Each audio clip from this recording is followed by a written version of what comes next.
പ്രമുഖ പിന്നണി ഗായിക മൈഥിലി താക്കൂർ തെരഞ്ഞെടുപ്പ് ഗോദയിലേക്ക് എന്ന് സൂചന. സ്വന്തം മണ്ഡലമായ ബീഹാറിലെ മധുബനിയിൽ BJP സ്ഥാനാർത്ഥിയായി മത്സരിച്ചേക്കും. കഴിഞ്ഞ ദിവസം BJP നേതാക്കൾ മൈഥിലിയുമായി കൂടിക്കാഴ്ചയും നടത്തിയിരുന്നു. മധുബനി അല്ലെങ്കിൽ അലിഗഡ് മണ്ഡലത്തിലാകും സീറ്റ് ലഭിക്കുക, മത്സരിക്കുക എന്നുള്ള വിവരങ്ങളും പുറത്തു വരുന്നുണ്ട്. പ്രധാനമന്ത്രി മൻ കി ബാത്തിൽ പരാമർശിച്ച ഗായികയാണ് മൈഥിലി താക്കൂർ. വിവരങ്ങളുമായി ശ്രീകാന്ത് ചേരുന്നു. ശ്രീകാന്ത്, മൈഥിലി താക്കൂർ അറിയപ്പെടുന്ന ഫോക്ലോർ ഗായികയാണ്. ഈ ഗായികയെപ്പറ്റി പ്രധാനമന്ത്രി മൻ കി ബാത്തിൽ പരാമർശിക്കുകയും ചെയ്തിരുന്നു. എന്തായാലും മൈഥിലി ഇനി തെരഞ്ഞെടുപ്പ് ഗോദയിലേക്ക് ഇറങ്ങുന്നു എന്നുള്ള വാർത്തകളും പുറത്തു വരുന്നുണ്ടല്ലോ. കൂടുതൽ വിവരങ്ങൾ ശ്രീകാന്ത്. ബീഹാറിൽ തെരഞ്ഞെടുപ്പ് പ്രഖ്യാപിച്ചതിന് തൊട്ടു പിന്നാലെ സ്ഥാനാർത്ഥി ചർച്ചകൾ ഇരുകൂട്ടരും തുടങ്ങിയിട്ടുണ്ട്.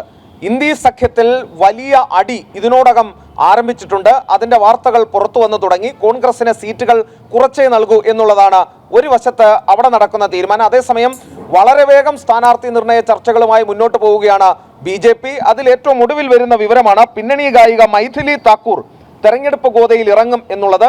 പ്രധാനമന്ത്രിയുടെ മൻ കി ബാത്തിൽ പരാമർശിക്കപ്പെട്ട പേരാണ് ഈ മൈഥിലി താക്കൂറിൻ്റേത്.